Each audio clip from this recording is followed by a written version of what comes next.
Integrar por partes. Cuando tenemos dos funciones totalmente distintas, es decir, que una de ellas ni es ni se le parece a la derivada de la otra, utilizamos el método por partes, que se basa en esta fórmula.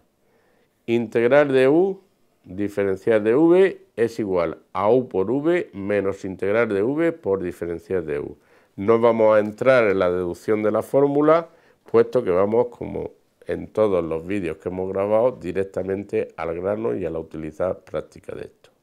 Vamos a hacer un ejemplo. Integral de x, seno de x, diferencial de x. Nos damos cuenta que esta x ni es ni se le parece a la derivada del seno de x. Por tanto, vamos a utilizar el método por partes. Para ello, identificamos la u y la diferencial de v con la integral que tenemos. En este caso le vamos a llamar x igual a u, con lo cual, diferenciando los dos miembros, tendremos diferencial de x será igual a diferencial de u. Y al trozo que nos queda, x, que es el seno de x diferencial de x, lo vamos a llamar diferencial de v para tener el resto de la fórmula y poder utilizarla. Si el seno de x diferencial de x es igual a diferencial de v, integrando ambos miembros, tendremos que la integral del seno de x diferencial de x sería igual a la integral de diferencial de v. La integral del seno es el coseno, cambiado de signo, y la integral diferencial de v sería v. Por lo tanto, tenemos aquí el término v. Una vez que tenemos todas estas igualdades puestas, utilizamos la fórmula. La integral de x, seno de x, diferencial de x, será u, que es x, por v, que es menos coseno de x, menos integral de v, que es menos coseno de x, por diferencial de u, que es diferencial de x. Resolvemos de nuevo esta integral que nos aparece aquí y quedaría x por menos coseno de x menos x coseno de x más integral del coseno, que en este caso es el seno, con lo cual está resuelta la integral. Quedaría como solución menos x coseno de x más seno de x más, no se olviden nunca, en la integral indefinida, la constante de integración. Vamos a hacer otro ejemplo un poco más complicado de esta integral por partes. Integral de e elevado a x, seno de x, diferencial de x. Haciendo la tabla, como siempre, e elevado a x igual a u, luego e elevado a x diferencial de x será diferencial de u. Y el resto, seno de x diferencial de x diferencial de v, que integrando los dos miembros nos quedaría menos coseno de x igual a v. Sustituimos en la fórmula y tendríamos u, que es elevado a x, por v, que es menos coseno de x, menos integral de v, que es menos coseno de x, diferencial de u, que es elevado a x, diferencial de x. Ordenando nos quedaría más por menos, menos e elevado a x coseno de x, más menos por menos sería más, integral de e elevado a x coseno de x, diferencial de x. ¿Qué ocurre ahora mismo aquí? Que nos sale una integral parecida a la que teníamos. Bueno, pues volvemos a hacerla por partes. Volvemos a llamar e elevado a x igual a u, de donde e elevado a x diferencial de x será diferencial de u. Y coseno de x, diferencial de x, diferencial de v, y la integral del coseno es el seno, seno de x será igual a v. Y volvemos a aplicar la fórmula aquí.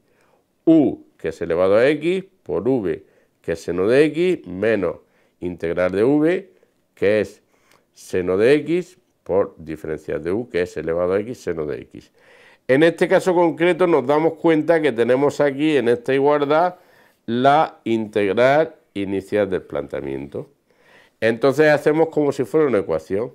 Como la integral de esto es toda esta expresión menos la misma integral, pues como si fuera una ecuación, la pasamos al otro miembro y nos quedaría que dos veces la integral inicial sería igual a esto que nos queda aquí, que es e elevado a x factor común del seno de x primero positivo menos coseno de x. Despejando como si fuera una ecuación, pasamos el 2 dividiendo y nos quedaría como solución final de la expresión e elevado a x factor común de seno de x menos coseno de x partido por 2 más la constante de integración, que no se nos olvide nunca. Vamos a ver cómo se aplican entonces las integrales al cálculo de áreas. Cuando estamos haciendo una integral que hasta ahora hemos visto indefinidas, si esa integral la definimos entre a y b, aplicamos la fórmula, la integral definida entre a y b, f de x diferencial de x, sería hallar la primitiva de la función que le vamos a llamar f grande, sustituir la x por el valor superior, que sería f grande de b, menos sustituir la x por el valor inferior, que sería f de a. Por ejemplo, si tenemos la integral definida entre 2 y 5 de 3x diferencial de x, hallamos la primitiva de 3x, que sería 3x cuadrado partido por 2, entre 2 y 5. ¿Qué hacemos ahora? Sustituimos la x por 5 y nos daría 3 por 5 al cuadrado partido por 2, 3 por 5 al cuadrado partido por 2, y ahora le restamos el valor sustituyendo la x por el otro valor inferior, 3 por 2 al cuadrado partido por 2. Esto nos daría del primer término 25 por 3, 75 medios, y de este 12 medios, 75 menos 12 sería 63 medios, que como veremos después va a ser el área de la función determinada. Sea una función igual a f de x, cuya gráfica vamos a simular aquí. Por ejemplo, imaginemos que esta es la función y los límites de integración va a ser entre a y b.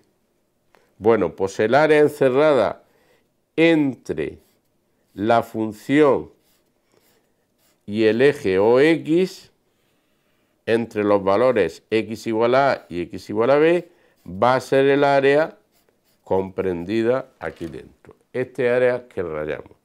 Por tanto, el área de este recinto va a ser la integral definida entre el valor de x igual a a y el valor de x igual a b de f de x diferencial de x. Esa es la fórmula que vamos a emplear.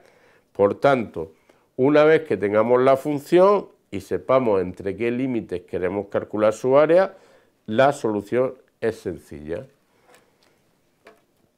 Integramos la función, sustituimos en esa integral por el límite superior, sustituimos por el límite inferior, lo restamos y el número así obtenido sería el área de esa función. Luego, para calcular el área necesitamos saber la función, los límites de integración, es decir, entre qué valores de x queremos conocer el área. Con esta introducción, en el próximo vídeo grabaremos algunas particularidades más de estas áreas. Hasta el próximo.